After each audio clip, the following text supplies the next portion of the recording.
I either figured the boss is going to kill me, I was terminally unemployable and was going to have to do this for myself. The average studio owner makes about $32,000 a year. You can make more than that at Home Depot. Well, this little thing called profit is rather important. You have to focus on profit. It's easy to get volume and go out of business. Many companies do because they're chasing volume. It was 4 times their price, but the product we had was very desirable. It was a couple of years of pain to do it, but then we opened the 3rd studio and we went from 0 to 900,000 in 9 months. 900,000 is 3 or 4 times the average studio that's been in business for 20 years. Employees are not to be taken lightly. Employees are very key people to you. What if you could build a multi-million-dollar business that not only grew revenue-wise, but also gave you back your time and freedom? Imagine creating a real business that operates profitably without your daily involvement. This isn't just a dream, it's exactly what my guest today achieved. Welcome to today's episode of your Business Growth Podcast. I'm your host, Jeremy Shapiro, and my guest today, David Hilton, started his entrepreneurial journey like many of us, running a single, owner-dependent business, deeply involved in every part of the day-to-day operations. He quickly recognized a fundamental truth. Doing things the same way would always yield the same results. And this realization sparked a quest for a better way, leading him to seek out the best business minds across the country. What David uncovered was a powerful principle that allowed him to change the result. This understanding led to a radical transformation in his photography studio, allowing him to multiply its size 6-fold in the first year alone. Then, he scaled beyond that initial success, navigating the challenges of expanding to multiple locations, ultimately building a business that thrived without his constant presence. He achieved true financial success and the freedom to step away. Today, we're going to dive into David's remarkable journey, exploring the mindset shift that he made, the challenges he overcame, and the precise strategies that allowed him to not just grow, but to truly thrive and gain his freedom. Let's dive in and find out how he cracked the code to scale. Welcome, David. Well, thank you for the introduction. It's interesting what you were saying there because, I love systems. And even what I did is systematical and it can be applied to almost any small business. Okay, the fundamentals are fundamental at the end of the day. It doesn't matter what business you're in, fundamentals always apply. Yeah, I think you and I both commonly say the same thing, like, business is business is business. And, you hear from folks, but my business is different. And yeah, sure it is. But also we can solve most of the problems the same way. Yeah. Or you don't understand my town. Right? Yeah, but it's different here. So David, before we get to your breakthroughs, scaling, and exit, tell us how you even got into this family business in the first place. Well, you said a key word there, family business. So my dad had a typical mom and pop photography studio. In high school, I was an okay student, but I wasn't really a motivated student, and I really didn't know what I wanted to do after high school. So off to Rochester Institute of Technology I went. My father had gone there for photography years ago, and went out there and and I enjoyed it, the experience, but I also realized it has to be something bigger. I mean, the average photographer or studio owner in the country doesn't make a whole lot. Okay, and that's a sad truth, and it doesn't need to be true because I've got clients in the photography business and several other businesses, but photography business who make 7 figures net profit each year. So it's possible, but it's rare. But it's a system. It's a process that anybody can do, and it works for all kinds of businesses. So David, there are a lot of photographers out there. How did you guys differentiate in such a crowded marketplace? Well, the fortunate news in my particular case is I was going to get out of the photography business, quite frankly, when I realized that this isn't going anywhere. And I didn't have a vision for where I wanted to go. And so I'm starting to look at other kinds of businesses and so forth. And those days was the beginning of the desktop computers, and coming away from mainframe to desktop. And I started to get involved in that. I started to get involved in some manufacturing things, had a degree in a master's degree in education, starting on my MBA. But going through interviews with bosses, I either figured the boss is going to kill me, I'm going to kill the boss. So at the ripe old age of 21, I figured out I was terminally unemployable and was going to have to do this for myself. so nice realization, because that's actually a key point that many people want. Well, I'd like to be in business for myself because I know more than the boss does. Yeah, but the boss knows how to, work day to day and produce income for himself and for his employees. Most people don't. Okay, that's starting place right there, is that, when you're decide to go into business for yourself, you've made a decision that any money you earn is going to come from what you do and not from what you're owed, end quote. So most people prefer a paycheck versus at-risk money. But when you're on your own, you're totally at-risk money. So that's a key piece right there at the very beginning to understand that to be successful. But anyways, I attended a lecture one time and fortunately met a person who ultimately became probably the wealthiest photographer I've ever met.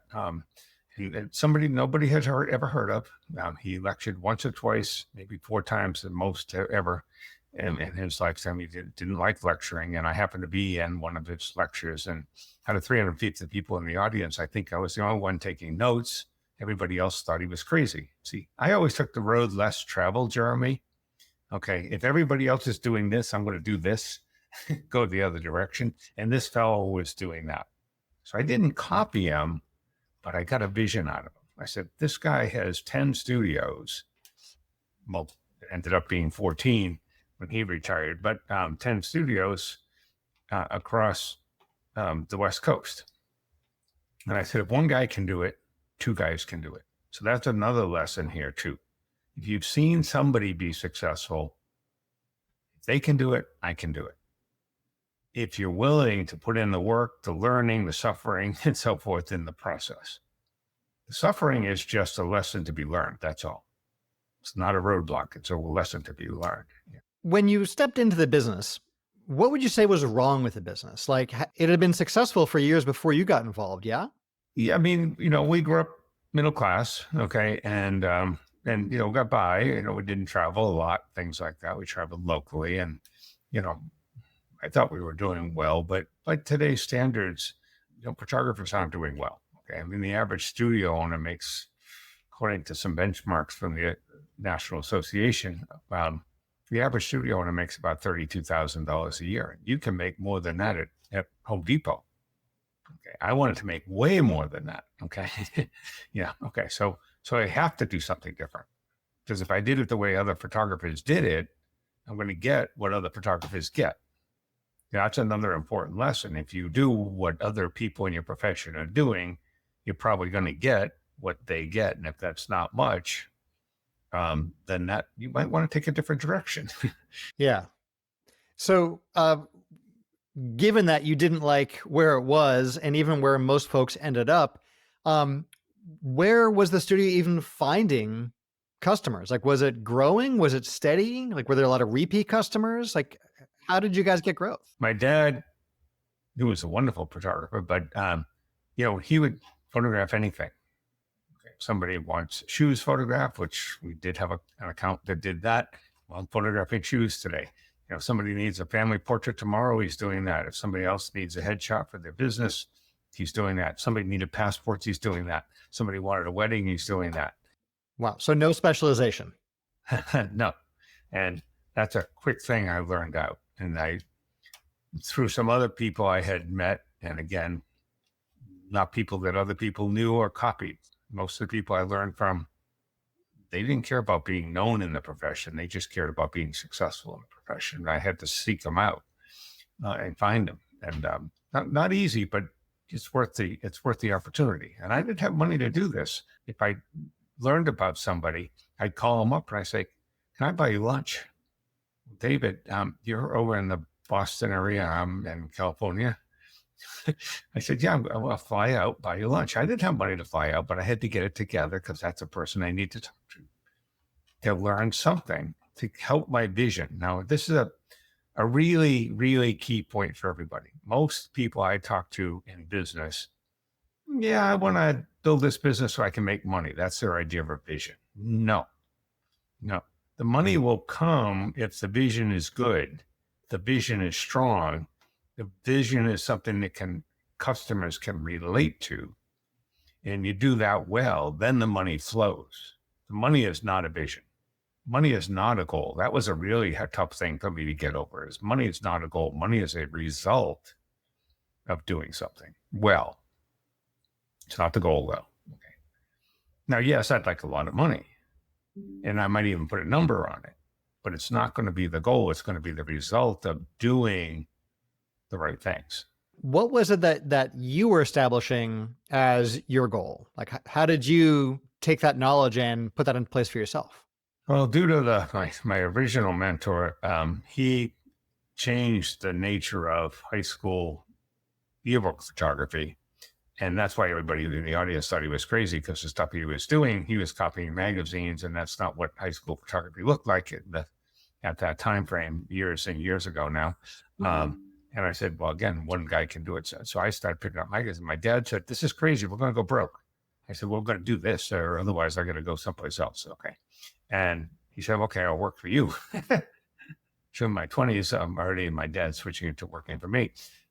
But the kids flocked to us because nobody was doing it. We changed the nature of that whole industry because we saw something different. My friend was on the West Coast. I was on the East Coast, and we just changed the entire status. What senior photography would be today would be a result of the things we did. Wow. So I'm hearing a few things there, right? One is that you went from this, we'll photograph anything, down to a really, really narrow niche, which was scary for a business owner who had previously gone wide to hear about going deep, but that it worked, right? I'm also hearing that you sought out advisory and mentorship, and that really made a big difference for you as well. I'm curious, David, like, did you find that like just working or hustling harder is what grew the business? How did the hustle factor show up into the growth that you guys had? Well, I love a quote that Steve Jobs has said, and it's if you find a vision for yourself that's strong enough, it'll pull you out of bed in the morning. Okay, you don't have to worry about getting up in the morning. You're going to get pulled out of the bed to go because I want to work on that vision. And my vision that I had for my business lasted the 35 years I built that business. And my goal was to retire when I was 55. I retired when I was 54 and a half. So, okay. But the same vision the whole time, not changing. Okay. And it may have evolved, but it didn't change. Okay. It might get a little bit more perfected, but didn't change. Okay. And you focus on that, and you do that. And if it's different than other people and customers want it, you're going to own the market, which I did. Love it. So let's talk about that for a moment. You guys niched in, and you got to a point later on where you owned the market, but were you just chasing more sales with the portrait photography, or were you also looking at profitability? Like, was it volume? Was it profit? What was the metrics you were looking at? Well, this little thing called profit is rather important. Okay, so you have to focus on profit. It's easy to get volume and go out of business. Okay, and many companies do, because they're chasing volume. Okay, that's seldom where it works. Okay, cost of goods sold matters a lot. Our gross profit margin, okay, matters a ton. It's just like Walmart. People say, well, I'm just going to be like Walmart and be cheap. Okay. Walmart has huge gross profit margin because they built a system so they can put products in their store less expensively than anybody else. So Sears tried to match their price. JCPenney tried to match their price. We go out of business because they didn't have the systems in place to put the product in the store at a much lower cost. Okay, so profit is incredibly important, okay, as you're building it, yes. And so pricing has to be appropriate. And my pricing were higher than most all my competitors, but we also, well, first of all, my product was different and the clients wanted it, but we also had to be able to build value why our prices were higher. The sales pitch, marketing, and everything else had to go along with looking like the price we were going to charge.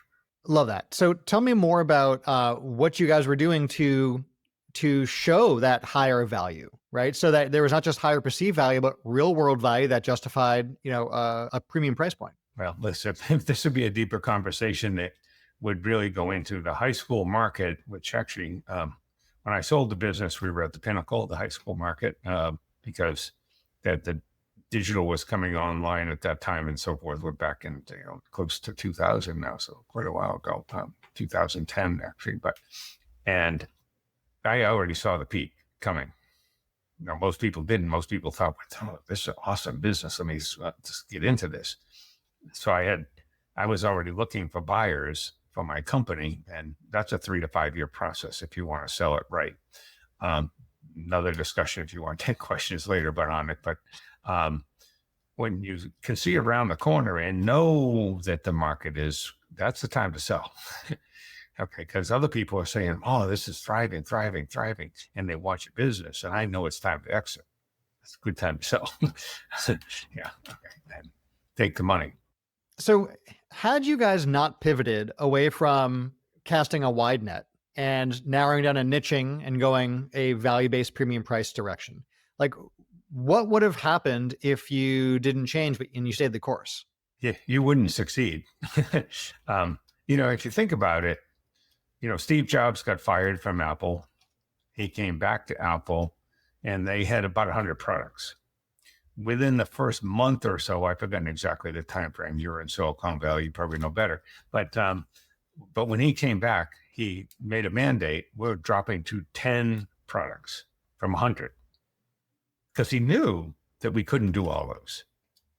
So he had to focus on where the success and the niche for Apple was, and the rest is history, of course. So, yeah. Microsoft's not all things to all people either. They're not trying to be an Apple. Okay. They're doing products really were all designed for companies. Okay. Businesses, not customers, not for individual customers. Apple was much more on the consumer side at the time. They both sort of morphed and come closer together these days, of course, but yeah. So, and you think about, well, Walmart sells all this kind of stuff. No, Walmart focuses on who their customer base is, and they have products for that customer base. They don't try to get, Neiman Marcus's clients to Walmart. Okay. They don't even try to get Target's customers, although Target's, tangentially close to Walmart. They're just a notch up, but that's not where their focus is. Their focus is they know their customer base, and that's who they go for. Because you start going broader than that, the Sears and Roebuck was trying to be something to everybody, and the rest is history, of course. So it sounds like you learned a lot from that and tried not to be something to everybody, but be everything to someone. And I love that sort of that duality there. So something, David, you and I have talked about in the past is this idea of like, if you're looking to restart growth, do you go after more revenue, more profit, more customers? Like, which direction do you go with all the options that you had available for growth? Like, how did you choose what to implement first to 6x in that first year alone? If you understand which customers are profitable for you, okay, what can I do with my price level? I mean, obviously the higher price I can charge and have value for my customer, and I can produce the product cheaper. Okay. Let's call it less expensively. Cheaper sounds like, something that's shoddy. Okay. But less expensively. That's giving me the profit margin when I raise my prices. Okay. And that's a key thing because my biggest competitor was $1 billion company. They've moved on. They almost gone back. Well, actually, they got sold out. They're almost out of business now. But $1 billion photography business, and biggest in the world. And, but, you know, I was 4 times their price, but I mean, the product we had was very desirable for the kids. Okay. And the kids are the decision makers in that case, mom's the financial, but if the kids want it, that's where they're going. Okay. And we did families and children as well, but we also knew how to beat our competition.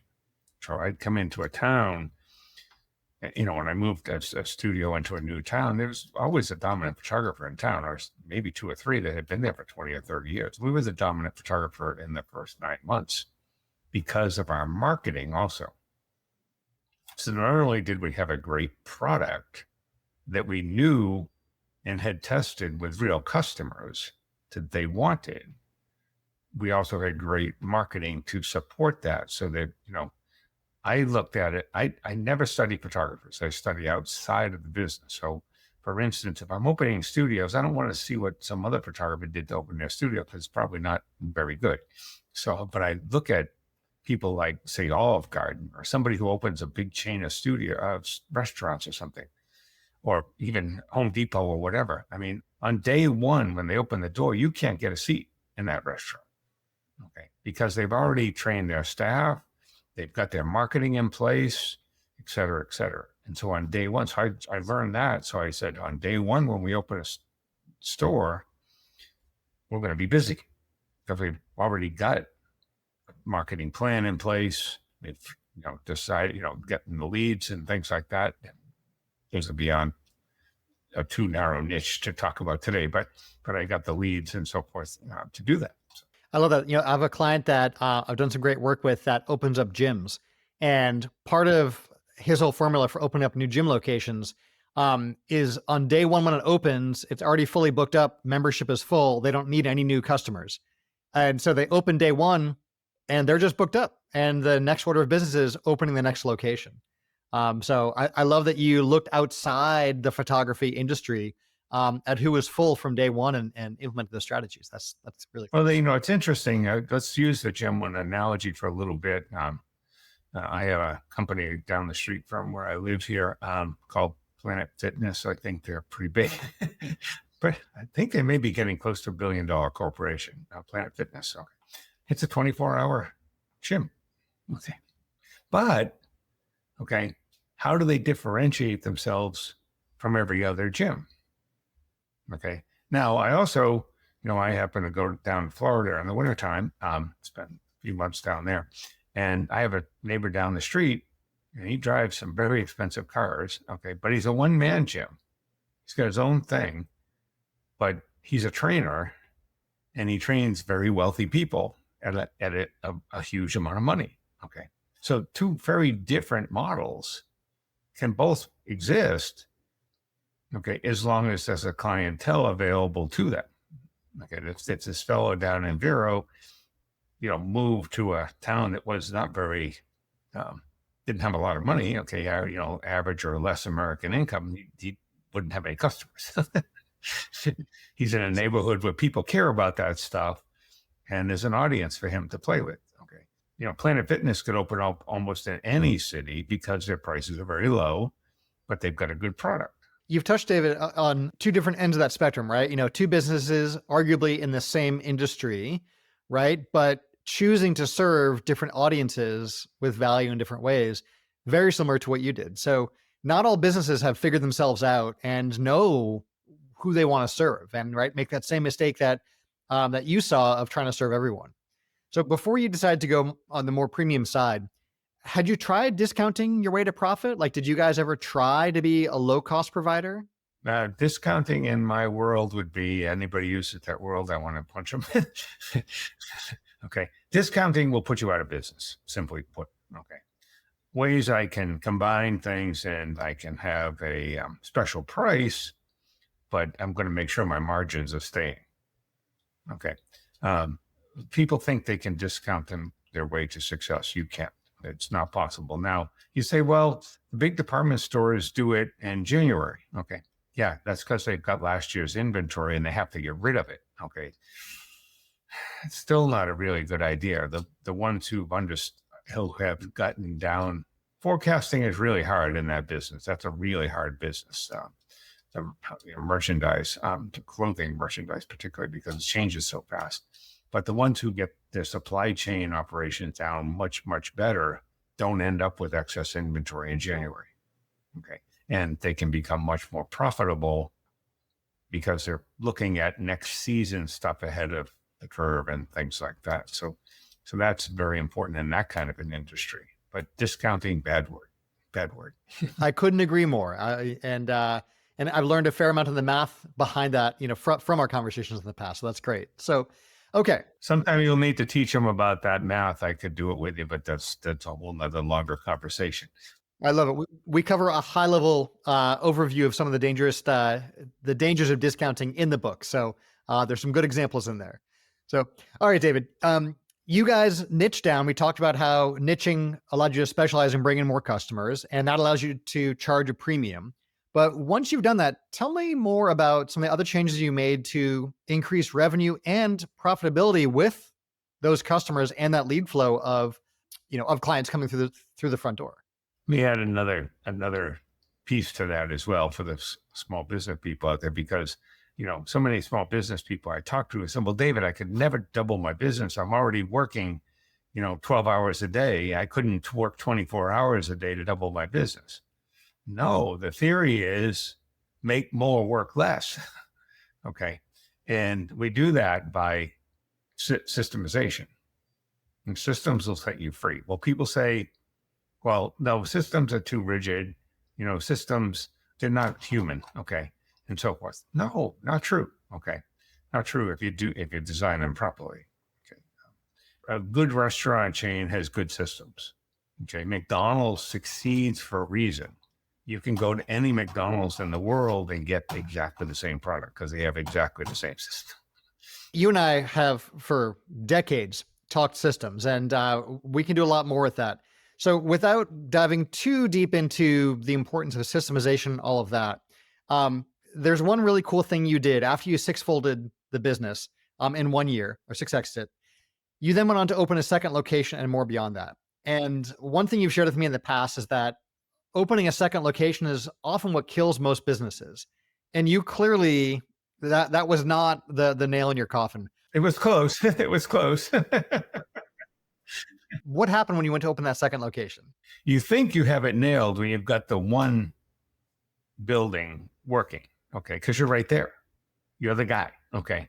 Yeah, you might have some help. Maybe you've got a few systems in place, which we did. And you think you've got it. Now I can open a second one. No.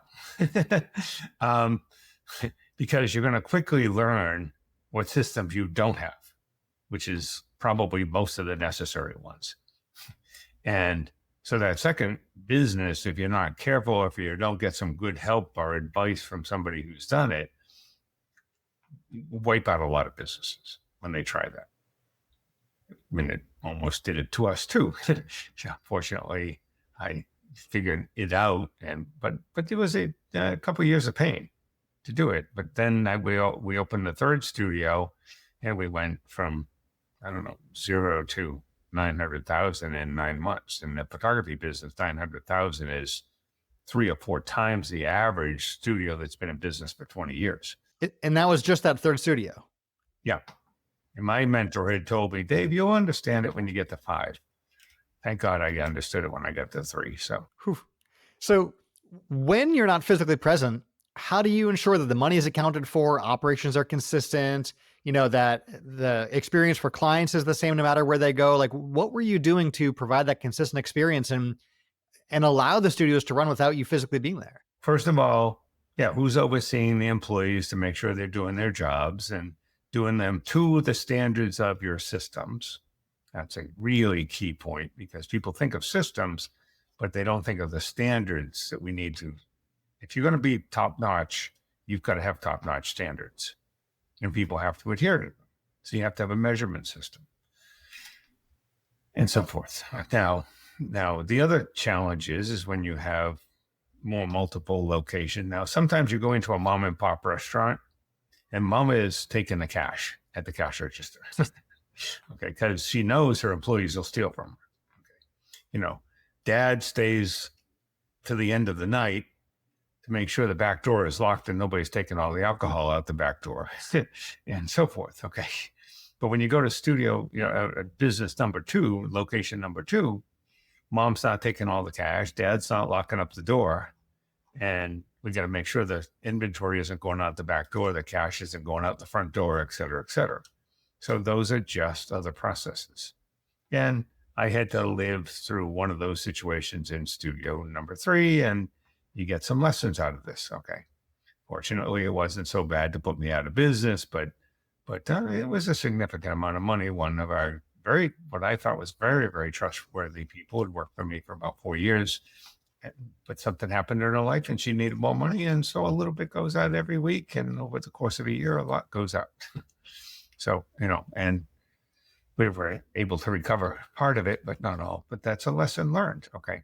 And I think piece that people are definitely afraid of is you're going to have these setbacks. Okay. You're going to have roadblocks. Okay. You're going to have struggles. Okay. And those aren't stop signs.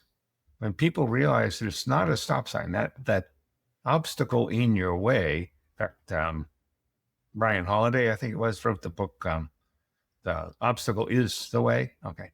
I like the title. The book's pretty good too. But the title says it all. Okay. The obstacle is the way. The obstacle is not a stop sign. It's a little sign on the road say, hey, dude, slow down. You got something new to learn.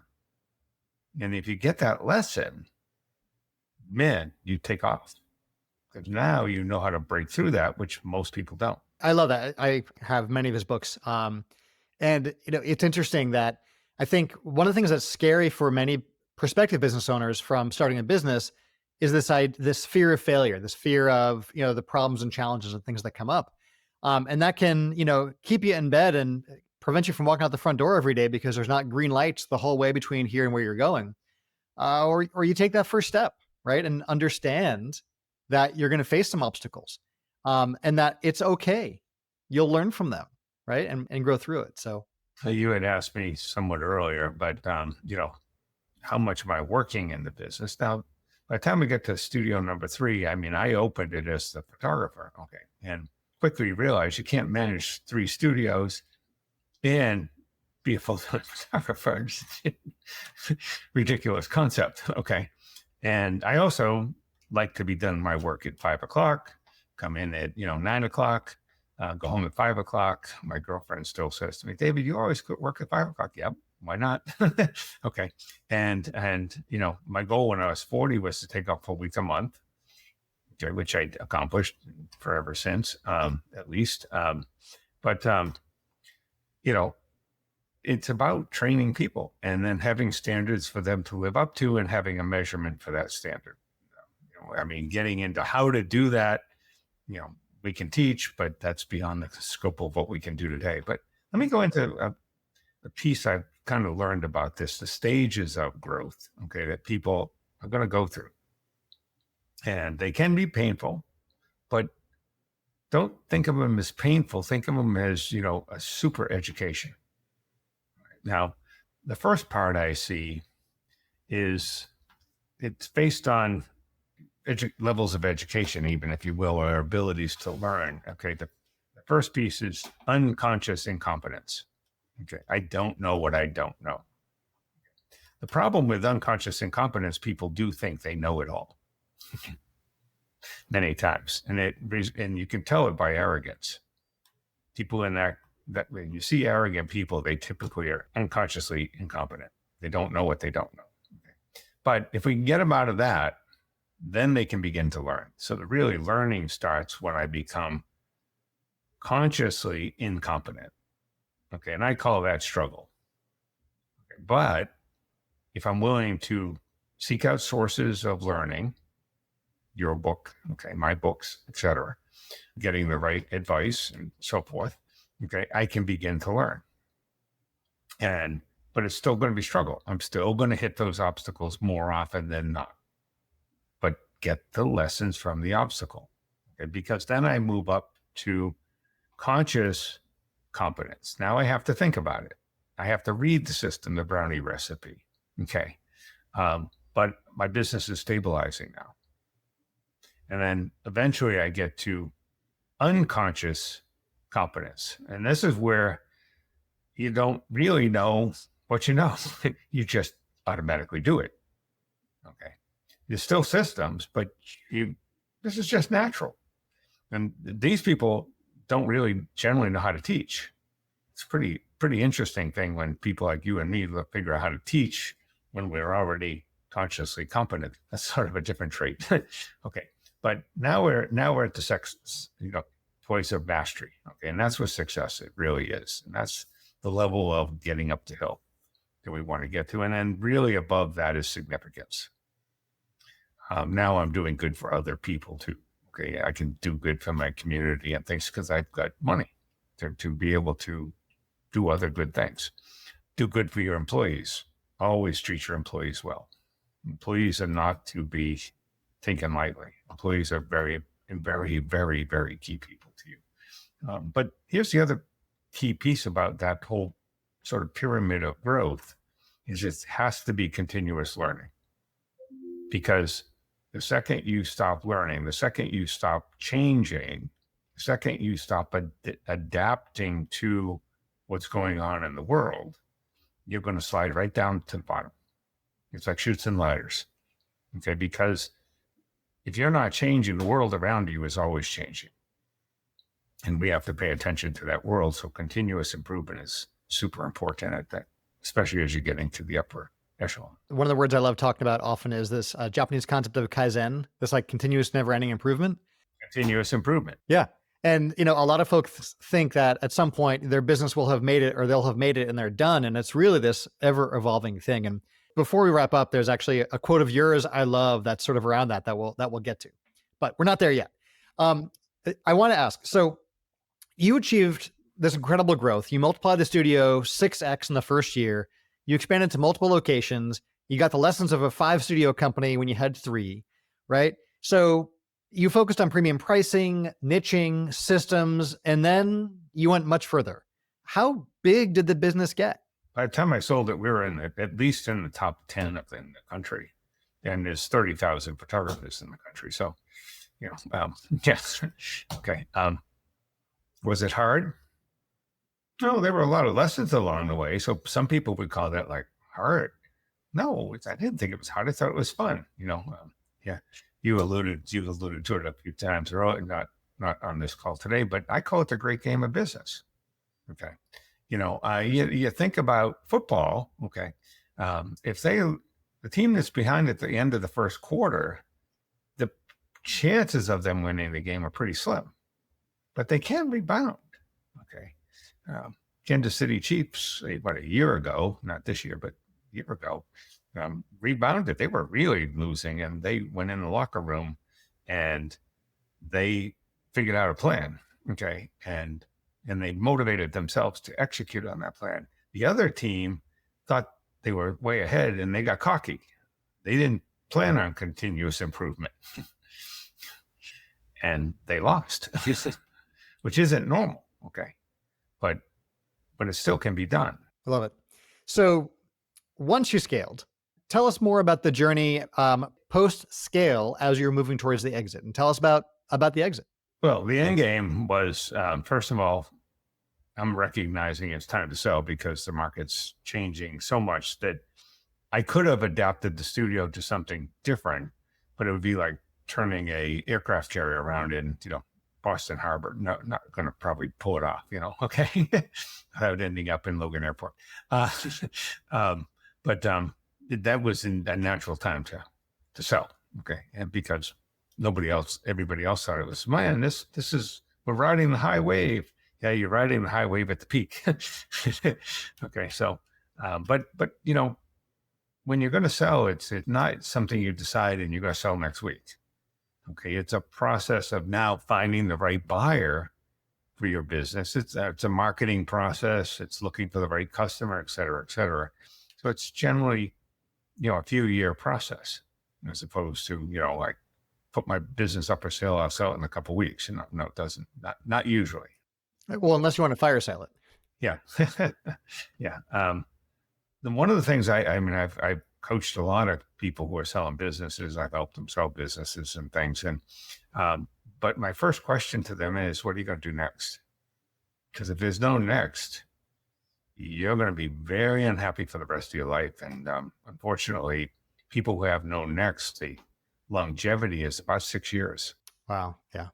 Okay. Because people without a purpose don't last long. And so, my next became my teaching, which is, something I've always loved. So let's talk about that for a moment, David.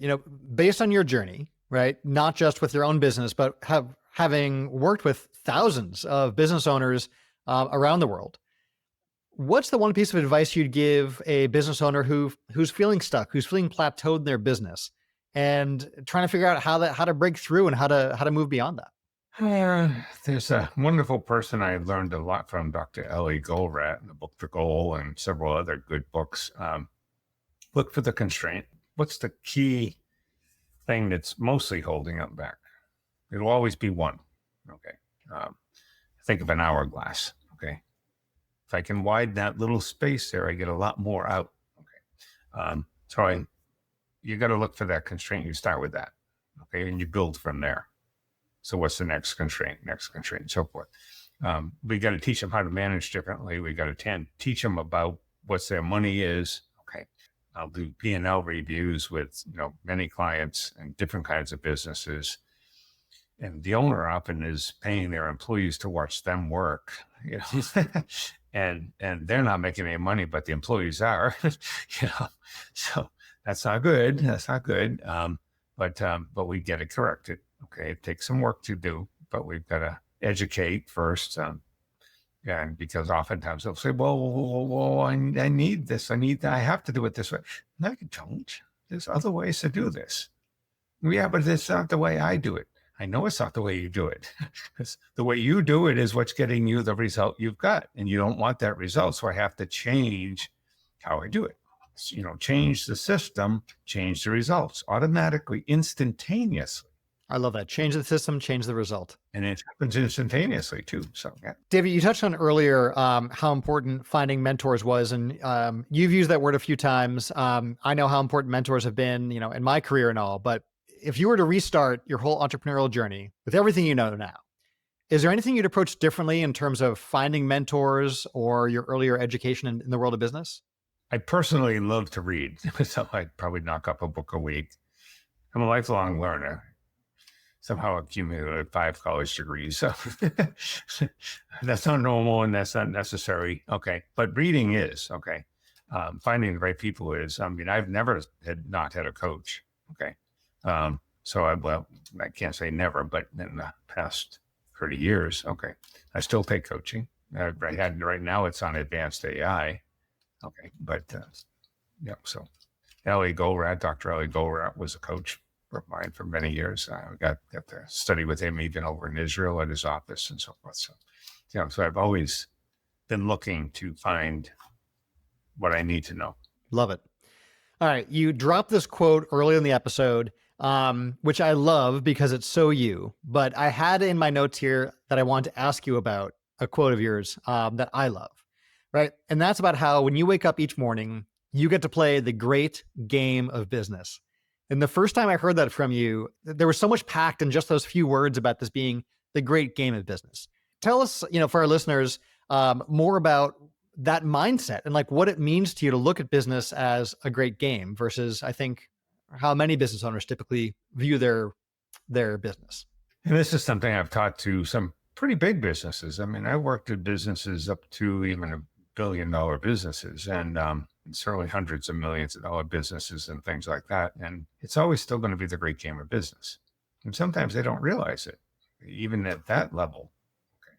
You take a $15 million business, which is, by the way, in the country, a rare commodity. And the average 90% of all businesses in America are under $2 million. So, when you get into 15 million, you're already getting into rare territory. Never mind when you get into $1 billion.